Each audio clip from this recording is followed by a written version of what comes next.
Narendra Modi, Vladimir Putin और Xi Jinping की तिकड़ी को हाथ मिलाते देखकर पूरी दुनिया में चर्चा हो रही थी। अरे भाई, अब ट्रंप का क्या हो, क्योंकि व्लादिमीर पुतिन तो पहले ही चीन में है, जो एससीओ समिट के बाद अब चीन की विक्ट्री डे परेड में भी हिस्सा लें। और ट्रंप के दुश्मन नॉर्थ कोरिया के supreme leader Kim Jong Un को भी चीन ने बुला लिया। वो भाई पहुंच गया है। 3 सितंबर को विक्ट्री डे परेड में जिनपिंग, इनमें एससीओ समिट के दौरान मोदी, जिनपिंग और पुतिन की केमिस्ट्री देखकर ही ट्रंप जो दादागिरी कर रहे थे उनका दिमाग तो झंझना गया होगा। लेकिन अब तो चीन वो करने जा रहा है जिससे ट्रंप को 440 वोल्ट का करंट लग सकता है। शी जिनपिंग चीन के इतिहास की सबसे बड़ी विक्ट्री डे परेड करने वाले हैं। इसमें चीन के एक से बढ़कर एक हाईटेक हथियारों की परेड निकलने वाली है। यह ऐसी परेड होगी, या इस परेड में चीन ऐसा कुछ करने वाला है जिससे डोनाल्ड ट्रंप का बीपी ऊपर नीचे हो सकता है। भाई, ट्रंप तो पहले ही तब से हिले हुए हैं जब से मोदी, पुतिन और जिनपिंग को एक साथ हंसते खिलखिलाते देखा होगा। अब जब जिनपिंग अपना शक्ति प्रदर्शन करेंगे तो ट्रंप को और तगड़े झटके लगेंगे, क्योंकि चीन की विक्ट्री डे परेड में ऐसे ऐसे देशों के राष्ट्राध्यक्ष शामिल होंगे जो ट्रंप और अमेरिका के कट्टर दुश्मन हैं। चीन की विक्ट्री डे परेड में बड़े बड़े नेता आ रहे हैं, लेकिन पीएम मोदी क्यों इस परेड के लिए चीन में नहीं रुके, वो क्यों इसमें शामिल नहीं हो गए, कि इस दोस्त के लिए नरेंद्र मोदी ने इस बड़े मंच से मुंह मोड़ लिया, वो भी आपको बताऊंगा। यह भी दिखाऊंगा कि एससीओ में पीएम मोदी के सामने शहबाज शरीफ की घनघोर बेइज्जती के बाद फर्जी फील्ड मार्शल पाकिस्तान वाला मुनीर वो चीन क्यों गया है। लेकिन पहले ये जो धमाकेदार शक्ति प्रदर्शन है, पहले मोदी, पुतिन और जिनपिंग वाला, और अब ये जरा इसका ट्रेलर देखिए। वैसे तो चीन पिछले 80 सालों से विक्ट्री डे परेड का आयोजन करता रहा, लेकिन इस बार चीन की विक्ट्री डे परेड कई मायनों में ग्रैंड बताई जा रही है, क्योंकि इसका मकसद सिर्फ चीन की मिलिट्री पावर दिखाना नहीं है, बल्कि इस परेड में ट्रंप को सीधी चुनौती देने के मंसूबे दिख रहे हैं, जिसके बारे में आपको आगे बताऊंगा। लेकिन पहले चीन की विक्ट्री डे परेड की बात कर लेते हैं। सेकेंड वर्ल्ड वॉर के दौरान जापान के सरेंडर को चीन विक्ट्री डे के तौर पर मनाता है। हर साल 3 सितंबर को बीजिंग के थियानमेन स्क्वायर पर विक्ट्री डे परेड होती है, जिसके जरिए चीन अपनी सैन्य ताकत को दुनिया के सामने पेश करता है। चीन का दावा है कि इस बार वो अपने इतिहास की सबसे बड़ी विक्ट्री डे परेड करने वाला है। आप इस वक्त जो वीडियो देख रहे हैं, ये चीन की विक्ट्री डे परेड के ही पुराने वीडियो हैं, जिसमें तोप, गोले, टैंक, फाइटर जेट्स, मिसाइलों का कितना विशाल प्रदर्शन हो रहा है वो दिख रहा है। लेकिन इस बार कहा जा रहा है इससे भी बड़ा आयोजन चीन करने जा रहा है। आप ये वीडियो देखकर ही अंदाजा लगा लीजिए कि इस बार चीन की विक्ट्री डे परेड और कितनी बड़ी होने वाली है। लेकिन इस बार की विक्ट्री डे परेड सिर्फ हथियारों की बात नहीं है बॉस। वहां चीन ने जिन जिन को बुलाया है वो इसको ग्रैंड बना रही है। वो जियोपॉलिटिक्स के हिसाब से इसका बड़ा संदेश दे रही है। इसे लेकर चीन दावा कर रहा है कि ऐसी मिलिट्री डे परेड चीन क्या दुनिया में पहले कभी नहीं हुई हो। चीन की इस परेड में 10,000 सैनिक हिस्सा लेंगे और चीन कई ऐसे हथियारों को दुनिया के सामने लाएगा जिनको उसने अभी तक छिपा के रखा था। इस परेड में चीन अपने fighter jet, missile defence system और हाइपरसोनिक मिसाइलों का प्रदर्शन करने वाला है। लेकिन चीन पहली बार अपनी DF-26 intermediate range ballistic missile भी दुनिया के सामने प्रदर्शित कर सकता है, कहा जा रहा है। इसके अलावा चीन अपनी नई एंटी शिप मिसाइल यिंग का भी प्रदर्शन करेगा। इस बार परेड में चीन लेटेस्ट हथियारों जैसे under water drone, laser defence system और नई पीढ़ी की परमाणु मिसाइलों का भी प्रदर्शन करेगा। चीन में एक तस्वीर बड़ी वायरल हो रही है।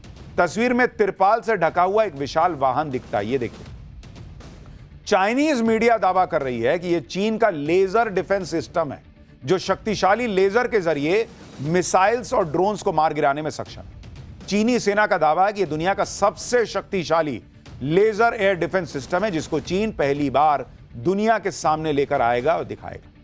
लेजर डिफेंस सिस्टम नए जमाने का एयर डिफेंस सिस्टम होता है, जिसमें हाई पावर लेजर का इस्तेमाल होता है, जिसे जमीन पर तैनात किया जा सकता है।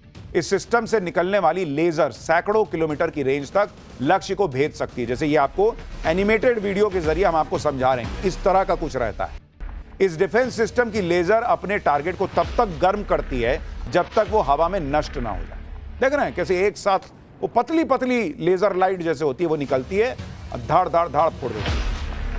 इस सैन्य प्रदर्शन के जरिए शी जिनपिंग अमेरिका समेत पश्चिमी देशों को मैसेज देना चाहता है कि चीन से पंगा लेना इतना आसान काम नहीं। विक्ट्री डे परेड में चीन सिर्फ अपनी मिलिट्री पावर ही नहीं दिखा रहा, बल्कि शी जिनपिंग ने ट्रंप के सिर चढ़ा बुखार उतारने का भी पूरा इंतजाम किया है।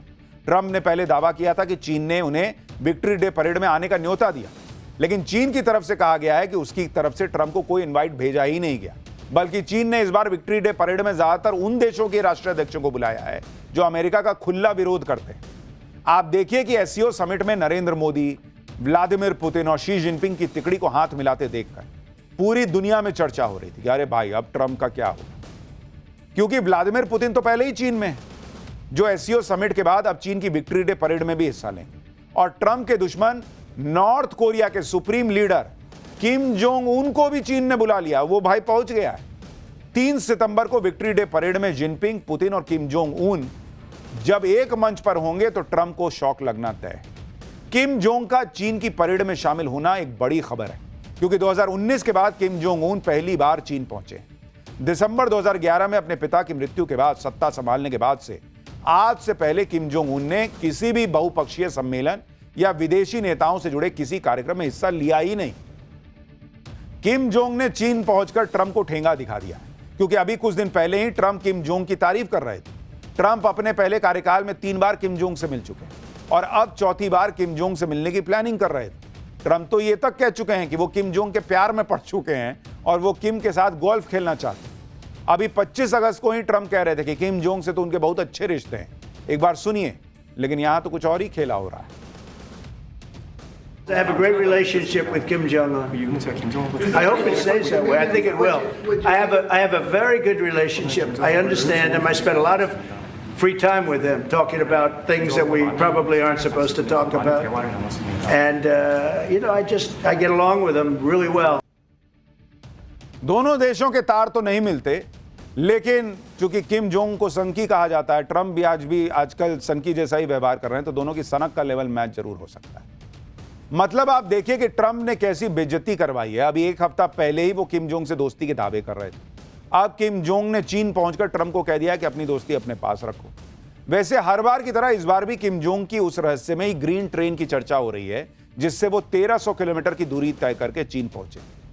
वो भाई अपनी ही ट्रेन से चलता है, क्योंकि आमतौर पर किसी देश का कोई सर्वोच्च नेता किसी दूसरे देश जाता है तो भाई तेजी से पहुंचने के लिए हवाई जहाज से चला जाता है, अपना हवाई जहाज लेके जाता है। लेकिन किम जोंग उन अलग लेवल पे हैं।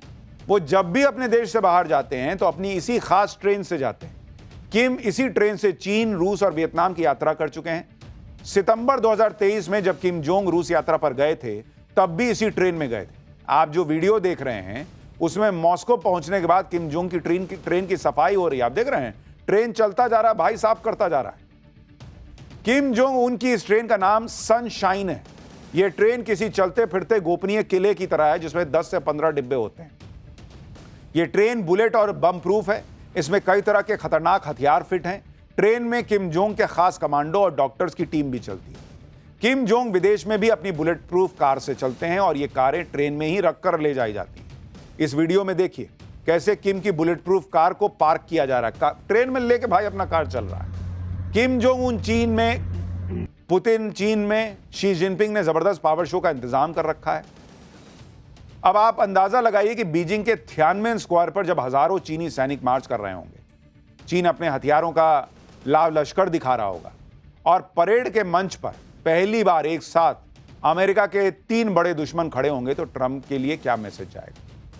लेकिन जिनपिंग ने माफ कीजिएगा, सिर्फ पुतिन और किम जोंग को ही नहीं बुलाया, बल्कि ऐसे ऐसे देशों के नेताओं को इनवाइट किया है जो ट्रंप के कट्टर दुश्मनों की कैटेगरी में आते हैं।